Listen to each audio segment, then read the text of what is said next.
അസ്സലാമു അലൈക്കും വറഹ്മത്തുള്ളാഹ്. ബിസ്മില്ലാഹിർ റഹ്മാനിർ റഹീം. പ്രപഞ്ചത്തെ സൃഷ്ടിച്ച ഒരു വലിയ ദൈവമായി അള്ളാഹു എന്ന ദൈവമുണ്ട് എന്ന് ബഹുദൈവ വിശ്വാസികൾ അംഗീകരിക്കുകയും വിശ്വസിക്കുകയും ചെയ്തിരുന്നതുകൊണ്ട് അവർക്ക് അള്ളാഹു എന്ന ദൈവനാമം സുപരിചിതമായിരുന്നു. എന്നാൽ അള്ളാഹുവിൻ്റെ മറ്റു നാമങ്ങളായ റഹ്മാൻ പോലുള്ള നാമങ്ങളൊന്നും അവർക്കറിയില്ലായിരുന്നു. നബി സല്ലല്ലാഹു അലൈഹി വസല്ലം അള്ളാഹുവിനെ റഹ്മാൻ എന്ന് വിളിച്ച് പ്രാർത്ഥിക്കുന്നത് കേട്ടിട്ട് അവർ പറയുമായിരുന്നു, ഇദ്ദേഹം ദൈവം ഏകനായ അള്ളാഹു മാത്രമാണെന്ന് പറയുകയും പിന്നെ അള്ളാഹുവിനെ കൂടാതെ ഒരു റഹ്മാനെ വിളിച്ച് പ്രാർത്ഥിക്കുകയും ചെയ്യുന്നു. അപ്പോൾ ഒന്നിലധികം ദൈവങ്ങളുണ്ടോ എന്നവർ ചോദിക്കുമായിരുന്നു. അതിനുള്ള മറുപടിയായി ഇന്ന് പഠിക്കുന്ന 110 ആയത്തിൽ അള്ളാഹു പറയുന്നു, അള്ളാഹുവിന് കുറേ ഉത്തമ നാമങ്ങളുണ്ട്, ഏത് നാമം വിളിച്ചും അള്ളാഹുവിനോട് പ്രാർത്ഥിക്കാം. അതുപോലെ ഈ ആയത്തിൽ പറയുന്ന മറ്റൊരു കാര്യം, നമസ്കാരത്തിൽ ഖുർആൻ പാരായണം ചെയ്യുമ്പോഴാകട്ടെ അതുപോലെ ദിക്റുകളും പ്രാർത്ഥനകളും നടത്തുമ്പോഴാകട്ടെ മിതമായ ശബ്ദത്തിലാണ് പാരായണവും പ്രാർത്ഥനയും ദിക്റുകളുമൊക്കെ നിർവഹിക്കേണ്ടത് എന്ന് സൂചിപ്പിക്കുന്നുണ്ട്.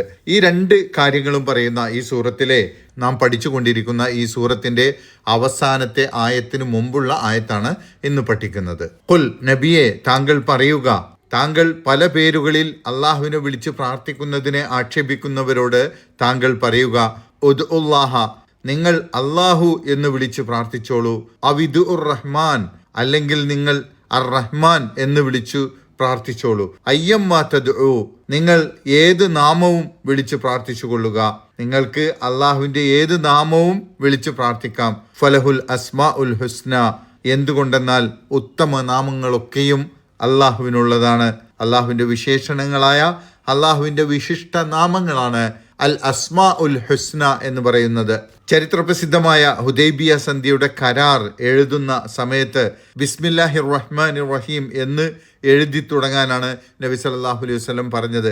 അപ്പോൾ അന്ന് ഖുറൈശികളുടെ പക്ഷത്തുണ്ടായിരുന്ന സുഹൈൽ ഇബ്നു അംർ അതിന് സമ്മതിച്ചില്ല. റഹ്മാനും റഹീമുമൊന്നും ഞങ്ങൾക്കറിയുകയില്ല, ഞങ്ങൾക്കറിയുന്നത് അള്ളാഹു മാത്രമാണ്, അതുകൊണ്ട് ബിസ്മിക് അല്ലാഹുമ്മ എന്ന് എഴുതി തുടങ്ങുക എന്നാണ് സുഹൈൽ അന്ന് പറഞ്ഞത്.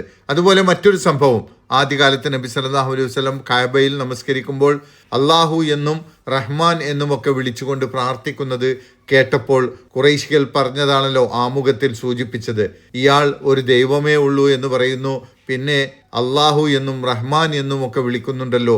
ഈ സംഭവങ്ങൾ പറഞ്ഞത് ഖുറൈശികൾക്ക് അള്ളാഹുവിന് അള്ളാഹു എന്ന പേര് മാത്രമേ അറിയുകയുള്ളൂ എന്നത് സൂചിപ്പിക്കാനാണ്. മാത്രമല്ല റഹ്മാൻ എന്നാൽ കാരുണ്യവാൻ എന്നാണല്ലോ അർത്ഥം. ബഹുദൈവ വിശ്വാസികളെ സംബന്ധിച്ചിടത്തോളം ദൈവം കാരുണ്യവാനാണ് എന്ന സങ്കല്പമല്ല, മറിച്ച് ദൈവം ശക്തനാണ്, പൂജകളും വഴിപാടുകളും ബലികളും നൽകി ദൈവത്തെ പ്രസാദിപ്പിക്കുക എന്നതാണ് ദൈവാരാധന എന്നാണ് അവരുടെ സങ്കല്പം. ബഹുദൈവാരാധകരുടെ ദൈവങ്ങളായി സിംഹം, നരി, സർപ്പം എന്നിവയുടെ മുഖങ്ങളുള്ള പ്രതിമകൾ നാം കാണാറുണ്ട്. അതുപോലെ കൂർത്ത തേറ്റകളും നീണ്ട ചുവന്ന നാക്കുകളുമുള്ള ഭയപ്പെടുത്തുന്ന പ്രതിമകളൊക്കെ നാം കാണാറുണ്ടല്ലോ. ഇതിലൊന്നും കാരുണ്യത്തിൻ്റെ അടയാളങ്ങൾ തന്നെ ഇല്ലാത്തത് അവരുടെ ദൈവസങ്കല്പത്തിൽ കാരുണ്യത്തിന് സ്ഥാനമില്ലാത്തത് കൊണ്ടാണ്. അതുകൊണ്ടാണ് ദൈവത്തിന് റഹ്മാൻ എന്ന് വിളിക്കുന്നത് അവർക്ക് പരിചയമില്ലാത്തത്. മാത്രമല്ല അവർക്കൊരു ആക്ഷേപവുമുണ്ട്.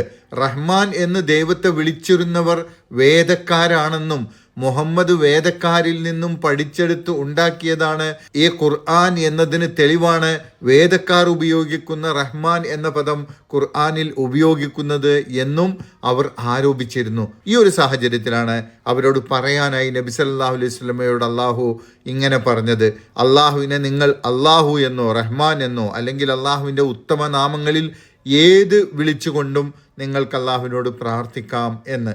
അള്ളാഹു എന്നത് തന്നെയാണ് അള്ളാഹുവിൻ്റെ ഏറ്റവും വിശിഷ്ടമായ നാമം. അതല്ലാത്ത നാമങ്ങളൊക്കെ അള്ളാഹുവിൻ്റെ ഗുണനാമങ്ങളാണ്. അതെല്ലാമാണ് അൽ അസ്മാ ഉൽ ഹുസ്ന, ഏറ്റവും വിശിഷ്ടമായ നാമങ്ങൾ എന്ന് പറയുന്നത്. അള്ളാഹുവിൻ്റെ മഹത്വത്തിനും പരിശുദ്ധിക്കും ചേർന്നതാണ് ഈ നാമങ്ങളൊക്കെയും. തുടർന്ന് ഈ ആയത്തിൽ പറയുന്നത്, വലാ തജ്ഹർ ബി സ്വലാത്തിക, താങ്കളുടെ നമസ്കാരത്തെ താങ്കൾ അത്യുച്ചത്തിലാക്കരുത്. താങ്കൾ നമസ്കാരത്തിൽ ചൊല്ലുന്നത്, പാരായണം ചെയ്യുന്നത് ഉയർന്ന ശബ്ദത്തിലാവരുത്. വലാ തുഖാഫിതു ബിഹ, താങ്കളത് വളരെ താഴ്ന്ന ശബ്ദത്തിൽ രഹസ്യത്തിലുമാക്കരുത്. ഖുർആൻ പാരായണവും ദിക്റുകളുമൊക്കെ അത്യുച്ചത്തിൽ മറ്റുള്ളവർക്ക് പ്രയാസമുണ്ടാവുന്ന രൂപത്തിലാവരുത്. എന്നാൽ തീരെ മറ്റുള്ളവർക്ക് കേൾക്കാനാവാത്ത വിധം പിറുപിറുക്കുന്നത് പോലെയും ആവരുത്. വബ്തഗി ബൈന ദാലിക സബീല, അതിന് രണ്ടിനുമിടയിലുള്ള വഴിയാണ് താങ്കൾ സ്വീകരിക്കേണ്ടത്. മിതമായ ശബ്ദത്തിലാണ് നമസ്കാരങ്ങളിലും മറ്റും ഖുർആൻ പാരായണം ചെയ്യേണ്ടത്. നബി സല്ലല്ലാഹു അലൈഹി വസല്ലം ആദ്യകാലത്ത് നമസ്കാരത്തിൽ ഉറക്കെ ഓതിയ സന്ദർഭത്തിലാണ് ഈ നിർദ്ദേശമുണ്ടായത് എന്ന് റിപ്പോർട്ടുകളുണ്ട്.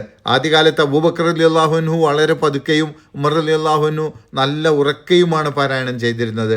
പിശാചിനെ ആട്ടിയോടിക്കാനാണ് ഞാൻ ഉറക്കെ പാരായണം ചെയ്യുന്നത് എന്ന് ഉമർ റളിയല്ലാഹു അൻഹു പറയുമായിരുന്നു. ഇത് രണ്ടിനുമിടയിലുള്ള ഒരു മധ്യമ നില സ്വീകരിക്കണമെന്നാണ് അള്ളാഹുയുടെ കൽപ്പിക്കുന്നത്. ഖുർആൻ അത്യുച്ചത്തിൽ പാരായണം ചെയ്യരുത് എന്ന ഈ കൽപ്പനയിൽ നിന്ന് പൊതുവായി മനസ്സിലാക്കേണ്ട ഒരു പാഠം എന്താണെന്ന് വെച്ചാൽ, അമിതമായ ശബ്ദം അരോചകമായിരിക്കുമെന്നും പലർക്കും അത് ബുദ്ധിമുട്ടുണ്ടാക്കാൻ സാധ്യതയുണ്ട് എന്നുമാണ്. അതുപോലെ തന്നെ ഉറക്കെ ഓതുന്ന നമസ്കാരങ്ങളിലെ ഖിറാഅത്തുകൾ കൂടെ നമസ്കരിക്കുന്നവർക്ക് പോലും കേൾക്കാത്ത വിധം പതുക്കെയാവരുത് പാരായണം ചെയ്യേണ്ടത് എന്നും കൂടെയുള്ളവർക്ക് അത് കേൾക്കും വിധമാണ് ഓതേണ്ടത് എന്നും മനസ്സിലാവുന്നു. ഇത് പറയുമ്പോൾ എനിക്കൊരു അനുഭവം ഓർമ്മ വരികയാണ്. ഏതാനും വർഷങ്ങൾക്ക് മുമ്പ് എൻ്റെ ഒരു സുഹൃത്തിനെ കാണാൻ അദ്ദേഹത്തിൻ്റെ ഗ്രാമത്തിൽ ചെന്നപ്പോൾ അവിടെ ഒരു പള്ളിയിൽ നിന്ന് ഉറക്കെ ഖുർആൻ പാരായണം കേൾക്കുന്നു. മഗ്രിബ് മുതൽ ഇശാ വരെയുള്ള സമയത്ത് ഇങ്ങനെ നിത്യവും ഖുർആൻ പാരായണം സ്പീക്കറിൽ പുറത്തേക്ക് വിടാറുണ്ടെന്ന് സുഹൃത്ത് പറഞ്ഞു. കുട്ടികൾ പഠിക്കുന്ന സമയമാണ്. ആ സമയത്ത് ഖുർആൻ ഉച്ചത്തിൽ കേൾക്കുമ്പോൾ പഠിക്കുന്ന കുട്ടികൾക്കടക്കം പലർക്കും അതൊരു പ്രയാസമാവുമെന്ന് മനസ്സിലാക്കാതെ പോകുന്നത് നിർഭാഗ്യകരമാണ്. അല്ലാഹു സുബ്ഹാനഹു വ തആല ദീനിനെ ശരിയായി ഉൾക്കൊണ്ട് ജീവിതത്തിൽ പകർത്തുവാൻ നമ്മെ അനുഗ്രഹിക്കുമാറാകട്ടെ. അസ്സലാമു അലൈക്കും വറഹ്മത്തുള്ളാഹി വബറകാതുഹു.